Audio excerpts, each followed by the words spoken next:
Headline niyo po ang E-sabong. Is that the end of it? Well, I hope so, but you know, this is reality. You know, President Duterte is about to step down on June 30, 2022. So while he has ordered to end E-sabong, it is up to the next administration whether to resume or to end it altogether. That's reality. In our case, no, kasi nag-a-apply ng legislative franchise, this much I can say as a senator, it is dead in the water, dead on arrival. So as the next president, will you continue abolishing it or resuming it? Not resume.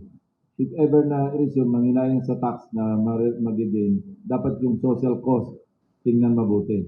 And make sure that safeguards are in place para hindi makatayo yung minors, OFWs, and the people who would suffer the social cost.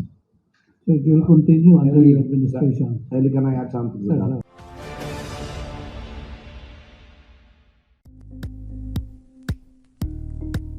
Thank you for watching Politico TV. Please like and subscribe to our channel for more videos.